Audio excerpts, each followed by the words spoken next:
بتشوف متاجر كتير اونلاين، والمتجر الالكتروني ده عمرك فكرت فيه ان هو شغال ازاي وشغال بأنهي نظام؟ ومين اللي حريص دايما على انه يتابع المنتجات ويتابع الاوردرات والكلام ده؟ مين اللي بيحل المشاكل؟ مين اللي بيزود المبيعات وبيطور التجربه كل يوم؟ ده يا سيدي شغل الاي كوميرس مانجر او مدير المتاجر الالكترونيه او مدير التجاره الالكترونيه. الاي كوميرس مانجر ده هو الشخص المسؤول عن اداره المتجر الالكتروني بالكامل من A to Z. بيتابع المبيعات والطلبات والتسويق، المخزون، خدمة العملاء، الشحن، وكل خطوة بيمر بيها العميل اونلاين. دوره الاساسي انه يحقق نمو ثابت ويحسن تجربة العميل ويضمن ان رحلة الشراء سلسة وسهلة وسريعة. اهم الادوات والمهارات اللي المفروض يتعلمها منصات التجارة الالكترونية طبعا، زي اليو كوميرس والماجنتو والشوبيفاي، او منصات محلية في السعودية مثلا زي سلة وزد.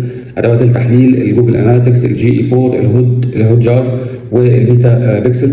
اداره الحملات الاعلانيه طبعا، يعني زي البرفورمانس ماركتنج او البرفورمانس ادفرتايزنج، الفوركاستنج والانفنتوري مانجمنت او اداره المخزون، الاوتوميشن والايميل ماركتنج والسي ار ام تولز، اليو اي ان يو اكس بيزكس طبعا لازم يبقى عارف في اليو اي ان يو اكس عشان تحسين صفحات يعني المنتج والتشيك اوت والكلام ده.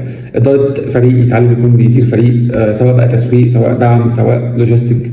السلم الوظيفي لاي حد اي كوميرس مانجر عشان يوصل للمنصب ده بيبتدي طبعا في الاول يكون اي كوميرس سبيشالست، بعد كده بيبقى سينيور، بعد كده بيبقى مانجر، بعد كده بيبقى هيد اوف اي كوميرس، وممكن يوصل ان يبقى الشيف ديجيتال اوفيسر او حتى الجي ام بتاع الديجيتال في بعض شركات الاي كوميرس.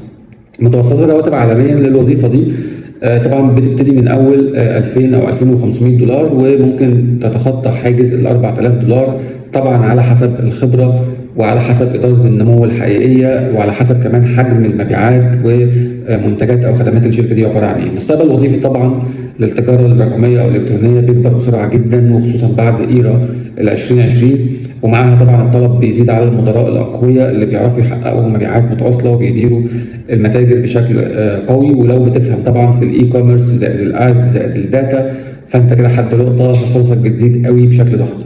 لو عاوز بقى تعمل كارير شيفت او عاوز تمتهن موضوع الاي كوميرس ده لحد ما توصل اي كوميرس مانجر، ابتدي طبعا كاي كوميرس سبيشالست او انترن حتى في اي شركه بسيطه او ستارت اب.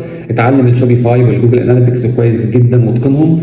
افهم الجيرني بتاعت العميل وازاي بتطور صفحات المنتجات. اشتغل على حملات برفورمانس كتير قوي، وركز على اداره فريق ومهارات القياده لانها جزء اساسي جدا من الشغل، وعشان توصل للبوزيشن ده في يوم من الايام. الاي كوميرس مانجر هو الشخص اللي بيحول المتجر من مجرد موقع لآلة مبيعات شغاله 24 ساعه. استنوني في باقي الحلقات ان شاء الله في بتشتغل ايه، ومكملين مع بعض. وصباحكم زي الفل. السلام عليكم.